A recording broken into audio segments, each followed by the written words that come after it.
All right, so Mike, now that we've looked at some of the considerations for what you want to think about for lifespan of the rope, when it comes to retiring the rope, what we want to talk a little bit about is you guys currently have some green practices that are here, and we know that you're one of the sterling rope recyclers at the Boulder Rock Club and at the Colorado Mountain School. So when somebody comes in with a rope, how do you guys go about doing that when somebody says, I've finished with this rope?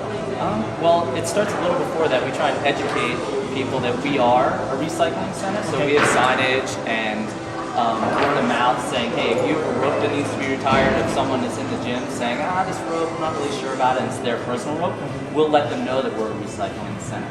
And they're usually really excited about that because they don't know what to do with the rope. And then we have a bin that's clearly marked, this is a recycling bin, not for use, danger, crossbones, that kind of stuff. Because once a rope is ready to be retired, we don't want people climbing.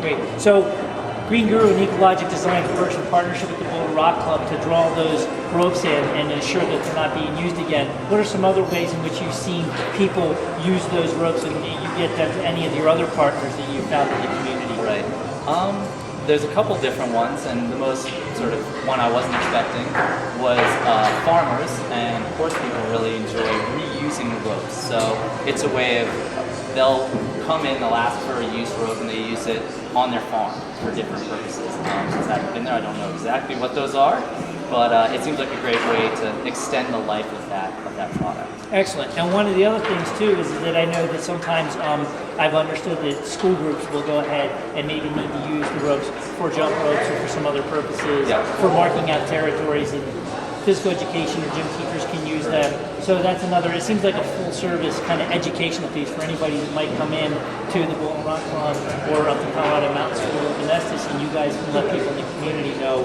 what another end use for the ropes might be. Yep, exactly. And we also cut them into small pieces so that if the school groups want to practice anything, they want to practice tying a knot, tying a bow, tying anything, we'll give them that as well. Excellent. So that's a nice service to the community. What are some other green initiatives that you have at the Colorado Mountain School and at the Boulder Rock Club that help people get educated as to what your beliefs are, what your values are here? Well, we felt it was important to sort of join a group as well, so not just our own initiatives, but so we joined Leave No Trace, which is an environmental nonprofit for sustainable use. And they're all set up, they work with the land managers that we happen to guide under, so on public lands. And so we try and follow their practices. They can provide materials to us that we then share with both our members at the Boulder Rock Club and with our clients at the Colorado Mountain School. Travel on durable surfaces, pack out what you pack in, little things like that. And for climbers, a lot of times that's the tape or something we don't think about, but then we make sure that everyone understands that, and we promote that to everyone that we deal with. We also have recycling centers, so when you walk into the Colorado Mountain School in Estes Park, there's a bin that has for plastics, for aluminum, for paper. When you walk into the Boulder Rock Club, we have the same thing.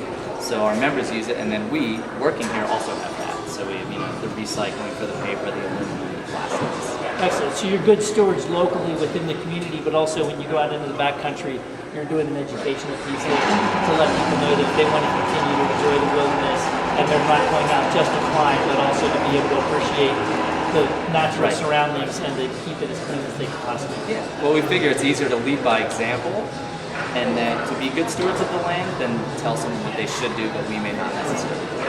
Excellent. Good.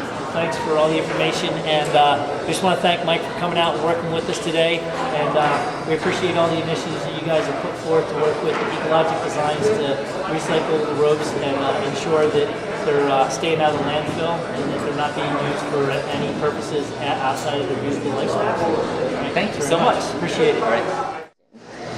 I'm here today to talk a little bit about some and give examples of ropes that should be retired or things to look for if you're concerned about retiring a rope. The first thing I'll talk about is a spongy rope, and what I mean by spongy is it feels soft. So an example of that is right here. As I push down in it, I can really feel, and you'll know this because it's your rope, and what a rope should feel like. It'll feel nice and round, and this one feels almost like, especially after I squeeze it, I don't know if you can see that, but it's sort of flat there.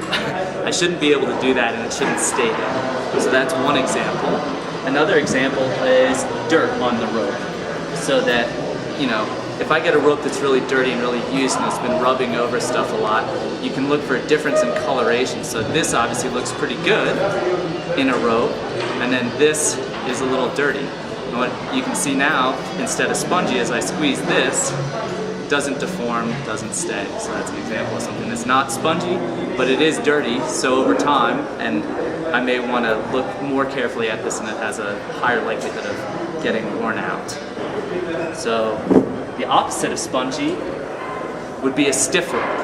And when a rope gets stiff, you can actually feel it, and worst case scenario, we were talking about earlier about how it gets so stiff it almost crackles, and that might be a chemical, something that's been in the sun for a really long time. But you can almost see that this rope, like, it wants to move just in sections. It doesn't want to bend freely, whereas this rope, when I bend it, sort of bends a little easier. So stiffness in a rope is a good example of something that you want to pay attention to.